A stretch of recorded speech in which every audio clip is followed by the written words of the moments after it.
because they perceive me as a front runner. And I think that when you ask the question to Quebecers, who can beat Legault, I mean, the answer for most Quebecers is Pablo. Your vision. Stop pointing fingers. How's that for a start? Stop dividing people and stop blaming communities. For example, like Legault is doing. Oh, we have to defend French, but against the Anglophone community. That's wrong.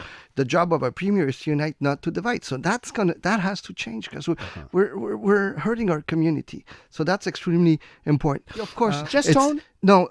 You have to change some of the stuff. For example, on 96, we can discuss that later, and I'll tell you what we need to change. But also the tone, the way you see Quebec, the way you see the communities. I mean, for me, Quebecers are Quebecers. I don't care what you speak, English, French. I mean, my first language is Spanish. I didn't speak a word of English or French. I still have that big accent in English. But you know what?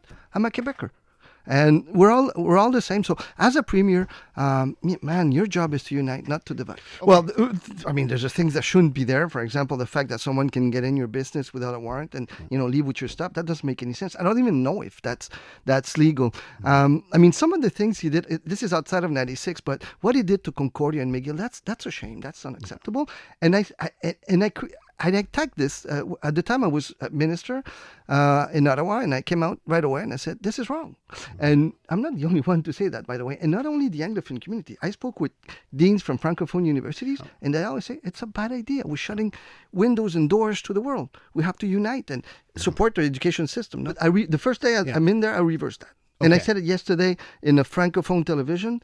We reversed that. It's a bad idea. I mean, we do have to protect and promote French. I mean, that's a fact, okay? And but there's many ways to do it. For example, investing in culture. If you have our kids, especially young immigrants, I was one of them when I was young, right? I came here when I was 8. So if they have access to more television series, more music in French, then it's more interesting for them. It's not only about sitting them on a bench and say, you're going to learn French. It's offering those options. And you know what? Maybe one day those kids, they're going to produce music or television series or film in French because of that. So, the thing is that these companies like the Disneys, Netflix, and others, they come here, they make a lot of money. I'm happy for them. Good for you. But they do have to invest in their own productions. And that's fundamental. In English and French, local stuff. So this is what I tabled as a bill, and this is what's going to happen. Well, the regions. I mean, the regions have been... I've been to every region, and they feel left out, they feel disrespected, and they say, listen, we need support to develop our economy, but this one-size-fits-all doesn't work. So in the first 6 months, I'm going to hold a summit in every region to make sure that we adapt the programs of the government to the needs of the region. What works in Abitibi doesn't necessarily work with fisheries in La Madeleine or in Quebec City. And that's bad idea. In healthcare, too, is a bad idea. It's way too centralized. Another bold idea, I'm going to reopen the CLSCs that close in different regions, and I'm going to re-equip those that are there and make sure that they're attractive to doctors, that they go there and they have what they need to work.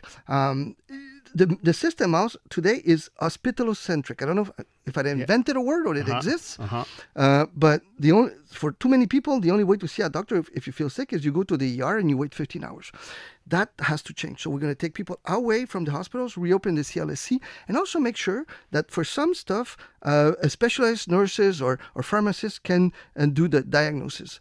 And take away that from the doctors so they can do other stuff. Well, the problem is with the actual government is always blaming someone, right? They blamed the teachers a while ago for the deficit. Then now they blame the doctors for this. They blame the federal government, of course, on a daily basis. But it's never their responsibility. It's never their fault. They're always victims. I think that first you have to respect the person you're negotiating with, and I don't think it's the case with the doctors. And you have to sit around the table and get deals around the table. I used to do that as a minister. Actually, I've done it all my life. So again, stop pointing fingers and attacking. Sit down and do the best. I think that the levels are a bit too high. We have to take a step back and adapt those levels to the needs of different regions and the economy. Again, one size fits all doesn't work. There's some regions that desperately need workers, others no. The other thing is when you try to attract these people to a region, well, they're not only workers. They're human people. They're human beings. They come with a family. They come with kids. So it's not only about the job. It's about creating the quality of life around them. They have to have access to healthcare. They have to have access to kindergartens, the CPR and all of that. And I don't think the government understands that. We have to take back control of the spending. It doesn't make any sense. Like the Liberal government left a 7 billion surplus, and when I started the race, it was down to 11 billion deficit. Now it's 14. It's probably higher. Actually, we know it's going to be higher than 14. So we have to look at different options. We have to make different difficult decisions.